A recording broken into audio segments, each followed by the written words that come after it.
My mother didn't whisper it. She said it loud enough for the entire room to hear. I wish you were never born. Conversations snapped shut.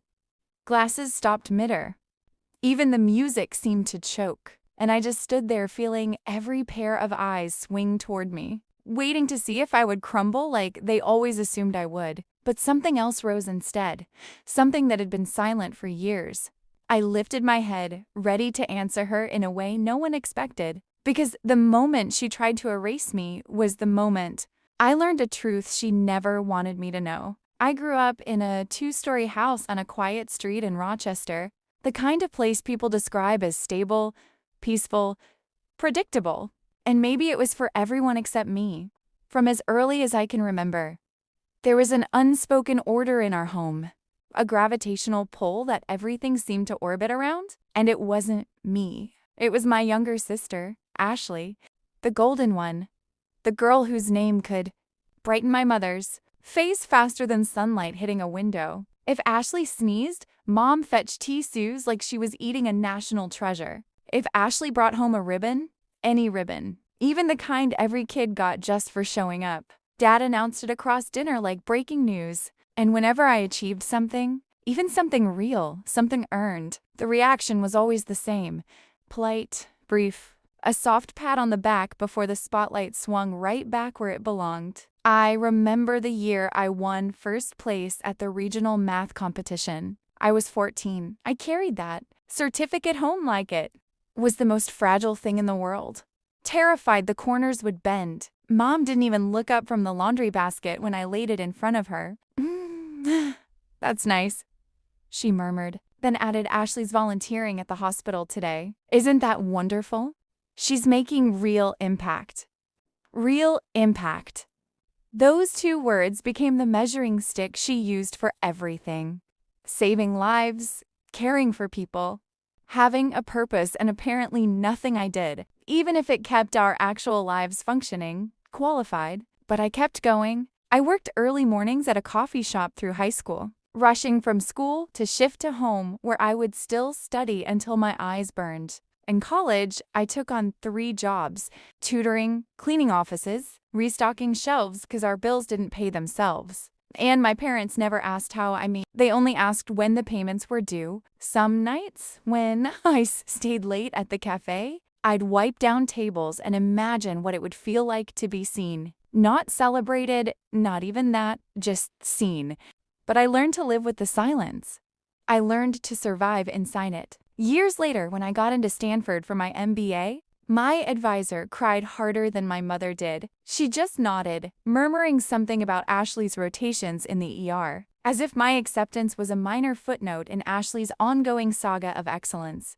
Still, a small part of me believed things would change, that maybe success at that level would finally tilt the scales. And for a moment after graduation, I let myself hope. I chose Seattle because it felt like a clean start, a city built on ambition lit by glass towers and rain-soaked determination. I thought maybe coming home with a Stanford MBA and a consulting offer in hand would make them proud.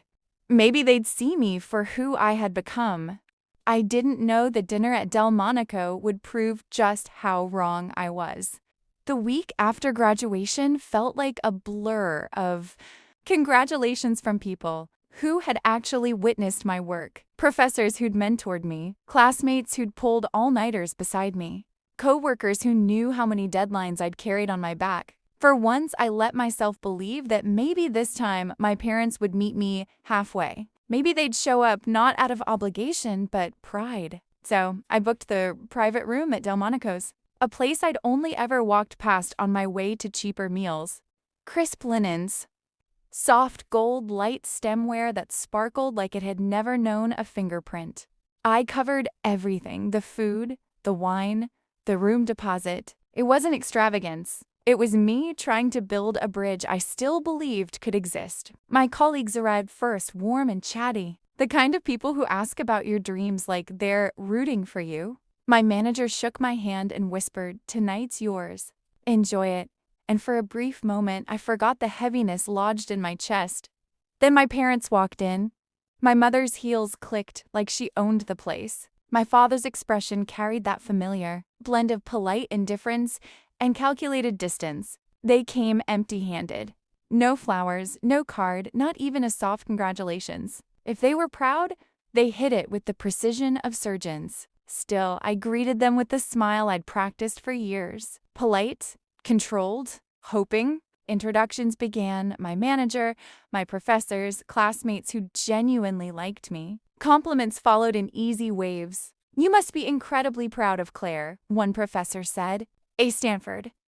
Emba? Isn't something you stumble into." My mother's smile thinned. "We're proud of both our daughters," she answered lightly.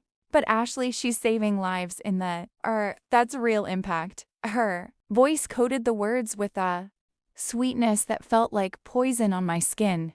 Another colleague chimed in, trying to steer things back to me. "Claire carried our whole intern team last quarter. I don't know how she does it." My father chuckled. Actually chuckled. "She's clever, sure, but what Ashley does, that's meaningful work." The conversation died. Forks hovered mid-air.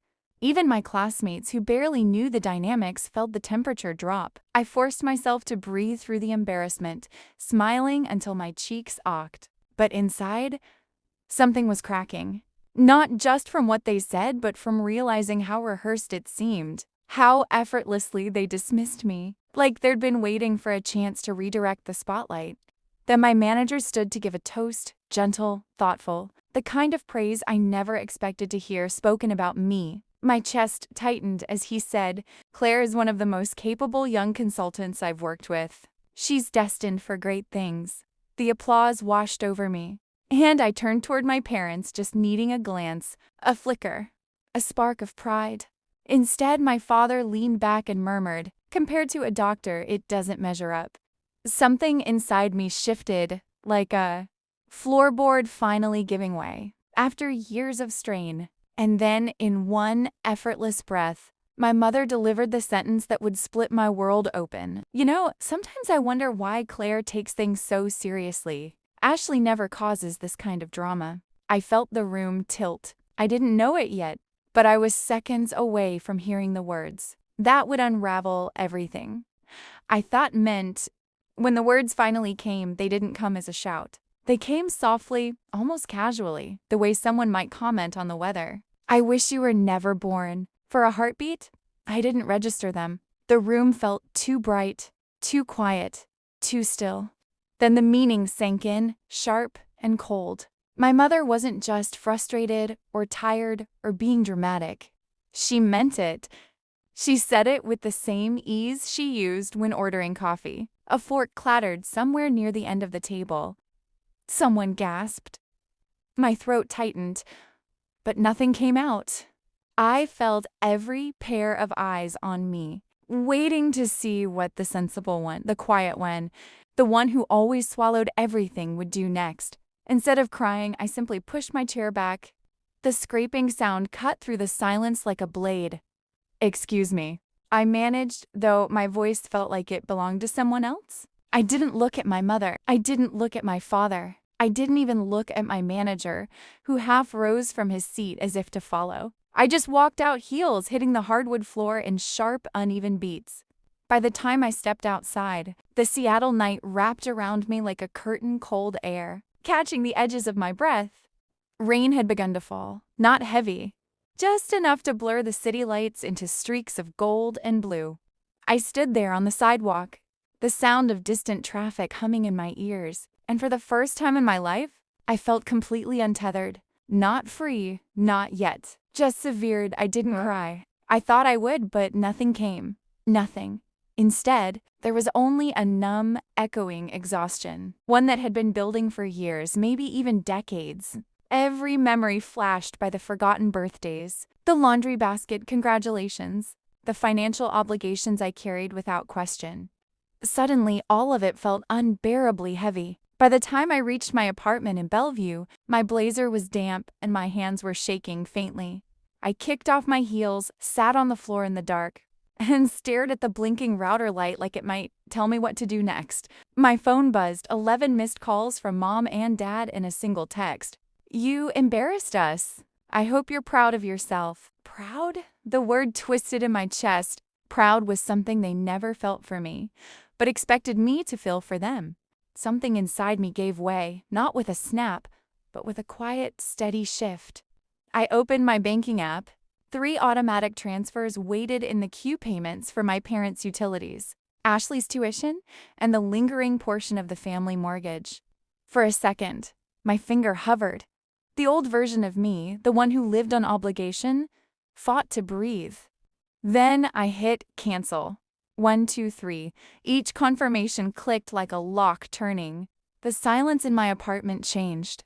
It wasn't empty anymore. It was peaceful. The next day, Michael showed up with takeout containers and a bottle of wine. He pretended not to care about, but clearly did. Just checking if you're still alive. He joked gently, stepping over the pile of books near my door. I sat on the floor again, this time with him beside me. Steam from the food rising like an anchor, pulling me back into my body. I think I said slowly, "I'm done." He didn't interrupt. He didn't tell me to reconsider. He just nodded, eyes soft. "About time you saved yourself for once." Something steadied inside me. For the first time, I wasn't drowning. I was surfacing. 3 weeks passed without a single word from my parents. Not an apology, not an explanation, just silence. The kind of silence they had always demanded from me, except now it was pointed back at them, sharp enough to cut. And strangely, I didn't miss them. Not the way a daughter is supposed to. I missed the idea of them, the version I kept trying to invent so I wouldn't feel alone. Letting go of that illusion was painful, but also clean. Work became my refuge. The restructuring project I'd been assigned swallowed entire days whole, but I didn't mind. For the first time, I wasn't pouring myself out just to be overlooked. People listened when I spoke. Clients deferred to my judgment. My manager handed me responsibility like he trusted me to carry it because he did, and when a local business magazine asked to feature the project, I said yes. I didn't mention my family in the interview. I didn't have to. The journalist said she wanted to highlight resilience, how you grow when the ground underneath you keeps shifting. When the article went live, my inbox filled with messages from strangers. People who had endured parents who only loved the version of them that stayed small. Their words felt like breadcrumbs on a path I didn't know I was following. But quiet is never permanent. Not in families like mine. On a Tuesday afternoon, I came home after a 12-hour day. Exhausted. Still in heels, blazer slipping off my shoulder, and found 2 silhouettes through the frosted glass of my apartment door. For a moment, I thought it was a delivery. Then I heard my mother's voice. "Claire, opened the door. We know you're there." My stomach dropped. I didn't move. Not because I was afraid, because I no longer owed them urgency. When I finally opened the door, they swept inside without waiting for an invitation. Like my home was just another thing I maintained for them. My father took the couch. My mother paced once, then faced me with tight, brittle anger. "We need to talk," she said. "About Ashley?" Of course it was about Ashley. It always was. My father folded his hands stiffly. Her internship ended unexpectedly. There were cuts. Her tuition balance is overdue, and if it isn't taken care of, she'll be asked to take a leave from the program. I didn't sit. I didn't blink. And my mother snapped, "We need your help." The audacity landed like a slap. They hadn't shown up to apologize. They hadn't shown up to ask how I was or why I walked out of that restaurant or what they had done to cause a fracture, big, enough to swallow our entire relationship. They came because they wanted me to fix their favorite daughter's life again. When I didn't answer immediately, my mother's tone sharpened. "Claire, don't be petty. Ashley is your sister." I laughed, short, bitter, not amused. "I paid her tuition for years. I covered your bills, the mortgage.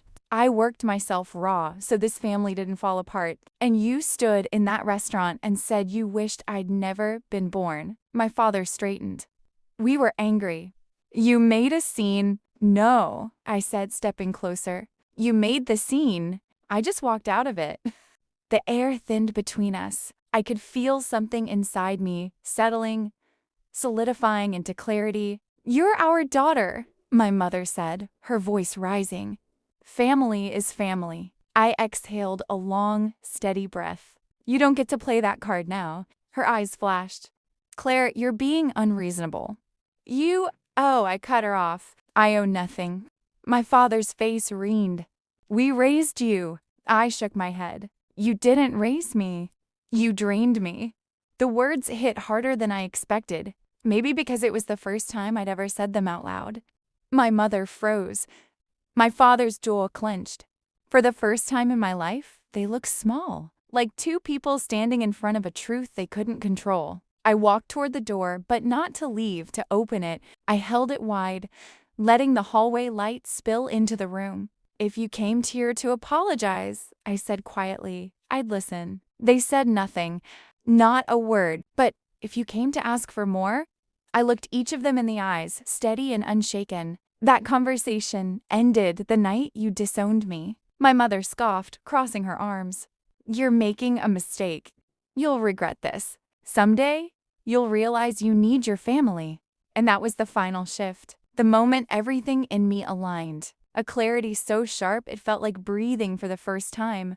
I stood tall, taller than I'd ever felt in my life, and said the words I never imagined I'd have the strength to speak. Consider me as if I never existed. Live your lives as though there was never a daughter named Claire. They went still. My father's lips parted. My mother's face blanched. The entire room, the tension, the air, the space between us froze like someone had pressed pause.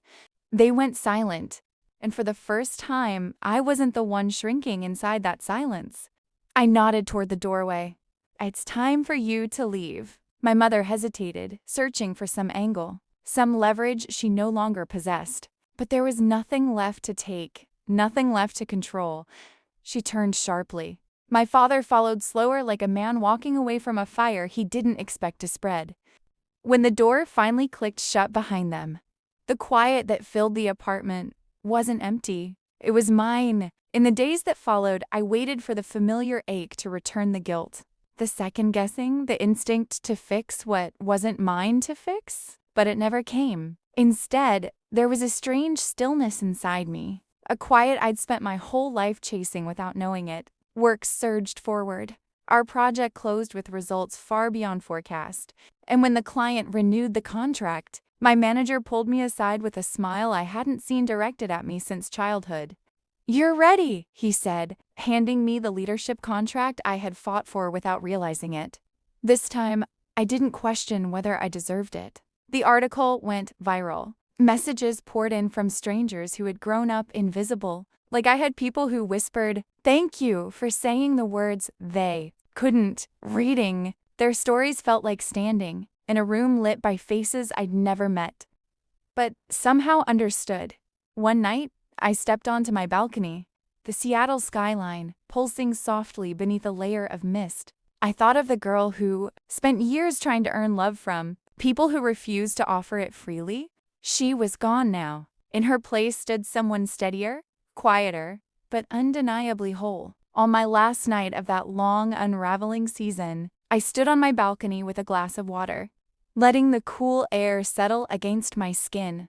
Seattle glimmered below a scatter of lights reflecting off the bay like the world was quietly resetting itself. For the first time, I wasn't wishing for my parents to call or hoping for an apology that would never come. I wasn't rehearsing what I'd say if they did. I was simply breathing steady, unhurried, finally free. Maybe I was never the daughter they wanted, but I became the woman I needed. And if you've ever carried the weight of a family that couldn't see, you know this. You are not alone. Share your story in the comments. And if you want more stories like this, hit subscribe so you don't miss the next.